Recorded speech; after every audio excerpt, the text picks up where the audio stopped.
Hello students, welcome to study युवा।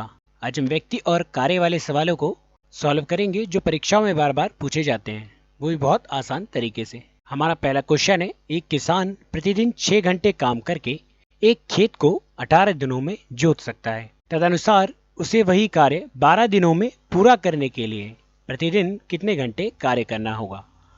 तो जैसा कि आप देख सकते हैं कि यदि एक किसान 18 दिनों में खेत जोतता है तो वह कितने घंटे काम करता है? 6 घंटे। तदनुसार उसे 12 दिन में वह कार्य करने के लिए कितने घंटे प्रतिदिन कार्य करना होगा, तो यही हमें निकालना है। तो चलिए हम इस सवाल को सॉल्व कर लेते हैं। जैसा कि इस सवाल में हमें दिया हुआ है कि किसान प्रतिदिन 6 घंटे कार्य करके खेत को 18 दिनों में जोत सकता है। तो 18 दिनों में किसान जो है खेत को जोतने के लिए कितने घंटे कार्य करता है? 6 घंटे। उसी प्रकार किसान 12 दिनों में काम को पूरा करने के लिए कितने दिनों में? 12 दिनों में काम को पूरा करने के लिए कितने घंटे कार्य करेगा, तो यही हमें निकालना है। तो चलिए इसे सॉल्व कर लेते हैं। तो 6 एकम 6, 6 दूनी 12 और 2 एकम 2, 2 इनाम 18। तो ये बहुत ही ईजिली तरीके से हमारा आंसर आ चुका है, कितना? 9। तो किसान को 9 घंटे कार्य करना होगा जब वह 12 दिनों में कार्य को पूरा कर सकता है। तो आपने देखा हम कितनी ईजिली तरीके से इस सवाल को सॉल्व किया। बढ़ते हैं हमारे नेक्स्ट क्वेश्चन की तरफ। हमारा नेक्स्ट क्वेश्चन है, 18 लड़के एक कार्य को 24 दिनों में पूरा कर सकते हैं। तदनुसार वही कार्य 27 लड़के कितने दिनों में पूरा कर सकेंगे। तो यहाँ पर हमें 18 लड़के दिए हुए हैं और यहाँ पर कार्य कितने दिया है? 24 दिनों में कर सकते हैं। उसी के अनुसार 27 लड़के उसी कार्य को कितने दिनों में पूरा करेंगे।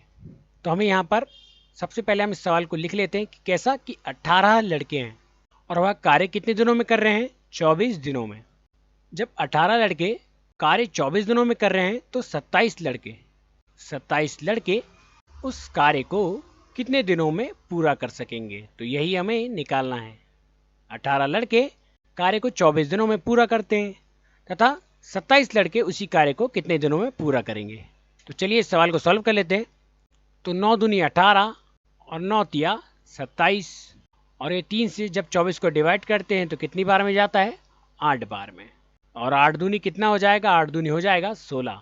तो ये भी बहुत ईजिली तरीके से हमारा आंसर आ चुका है। कितना आ गया दोस्तों? 16। तो 27 लड़के 16 दिनों में उस कार्य को पूरा कर सकेंगे।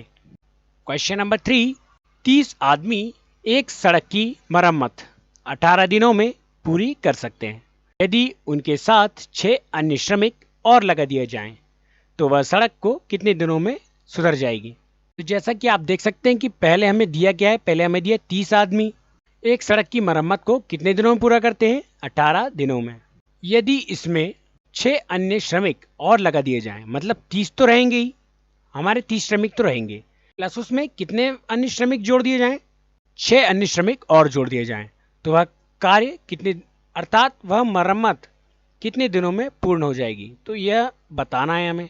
तो हम मान लेते हैं x दिनों में वह पूरी हो जाएगी। तो सबसे पहले 30 + 6 कितना हो जाएगा? तो 30 + 6 हो जाएगा 36। कितना हो जाएगा दोस्तों? 36। तो हमने एक स्टेप तो सॉल्व कर लिया है। तो 36 गुणित x यहाँ हो जाएगा और ऊपर तो जैसा का वैसा अभी हम रखेंगे 30 गुणित 18।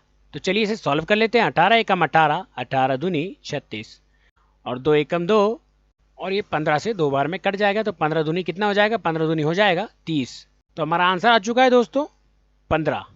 तो वह सड़क 15 दिनों में सुधर जाएगी यदि 6 अन्य श्रमिक और लगा दिए जाएं।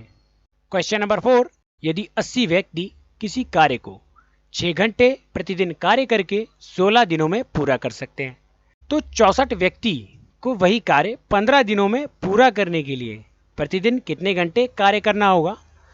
तो यह भी सवाल हमारे पिछले सवालों जैसा ही है। तो चलिए इसे सॉल्व कर लेते हैं। जैसा कि हमें क्या दिया हुआ है? हमें यहाँ पर दिया हुआ है 80 व्यक्ति। क्या दिया हुआ है दोस्तों? 80 व्यक्ति किसी कार्य को 6 घंटे प्रतिदिन कार्य करके कितने दिनों में पूरा कर लेते हैं? 16 दिनों में। तो यहाँ पर 2 मदे ना देकर 3 मदे दी हुई हैं, तो उससे कोई दिक्कत नहीं है। उसी प्रकार 64 व्यक्ति को वही कार्य 15 दिनों में पूरा करना है। तो 64 व्यक्ति को वही कार्य कितने दिनों में पूरा करना है? 15 दिनों में पूरा करना है। कितने दिनों में पूरा करना है दोस्तों? 15 दिनों में। तो उन्हें प्रतिदिन कितने घंटे कार्य करना होगा? तो कितने घंटे कार्य करना होगा? x घंटे, क्योंकि हमें घंटे तो नहीं पता इसलिए हम x मान लेंगे। अब इस सवाल को देखिए हमने सही जमाया है कि नहीं। जैसा देखिए कि 80 व्यक्ति एक कार्य को 6 घंटे प्रतिदिन करके 16 दिनों में पूरा कर लेते हैं। उसी प्रकार 64 व्यक्ति जब आएंगे तो वह कितने घंटे काम करके उस कार्य को 15 दिनों में कंप्लीट कर लेंगे, तो ये हमें बताना है। तो चलिए इसे सॉल्व कर लेते हैं। तो 16 चौके कितना होता है, 16 चौके होता है 64, और 16 पंचे कितना होता है, 16 पंचे होता है 80, और ये 5 से हम 15 को काट लेते हैं तो कितनी बार में कटेगा, 3 बार में। और 4 से जब हम 16 को काटेंगे तो ये कितनी बार में कट जाएगा, 4 चौके 16, और ये 3 से जब हम 6 काटेंगे तो 3 दूनी कितना हो जाएगा, 6। अब हमारे पास कितना बचा दोस्तों, बचा है 2 और 4। तो जब हम इन दोनों का आपस में गुणा करते हैं तो ये कितना हो जाएगा, 8। तो ये हमारा आंसर आ चुका है दोस्तों। 64 व्यक्ति 15 दिनों में कार्य को पूरा करने के लिए उन्हें लगातार 8 घंटे कार्य करना होगा। तो हमारा ऑप्शन नंबर 2 बिल्कुल करेक्ट हो जाएगा। क्वेश्चन नंबर 5, 50 व्यक्ति प्रति 6 घंटे कार्य करके एक कार्य को 12 दिनों में पूरा कर सकते हैं। उसी प्रकार कार्य को 60 व्यक्ति प्रतिदिन कितने घंटे कार्य करके 8 दिनों में पूरा कर लेंगे। तो यह सवाल भी पिछले सवाल जैसा ही है। चलिए इसे सॉल्व करते हैं कि 50 व्यक्ति 6 घंटे कार्य करते हैं और उस कार्य को कितने दिनों में कंप्लीट कर लेते हैं, तो 12 दिनों में कंप्लीट कर लेते हैं। उसी प्रकार जब 60 व्यक्ति एक कार्य को करते हैं तो वह कितने घंटे काम करेंगे कि वह कार्य 8 दिनों में कंप्लीट हो जाएगा। जैसा कि हमें यहाँ दिया हुआ है कि 60 व्यक्ति प्रतिदिन कितने घंटे कार्य करें, तो इस सवाल में भी हमें घंटे ही निकालना है और हमें यहाँ पर दिनों की संख्या तो दी हुई है, 8 दिनों में पूरा कर लेंगे। तो हमने उसी प्रकार सवाल के अनुसार हमने जमा लिए हैं। हम इसे सॉल्व कर लेते हैं। तो ये शून्य से सबसे पहले ये शून्य कट जाएगा। अब ये 6 से हम 6 को काट लेते हैं और 4 दूनी 8 और 4 तिया 12। कितना बचा दोस्तों हमारे पास, 5 तिया 15 बटे 2। कितना बच गया, 15 बटे 2। अब इसे और सॉल्व कर लेते हैं। तो ये कितना बच जाएगा दोस्तों, ये बच जाएगा 7.5, अर्थात 7 सही 1 बटे 2। तो हमारा ऑप्शन नंबर 2 बिल्कुल करेक्ट हो जाएगा।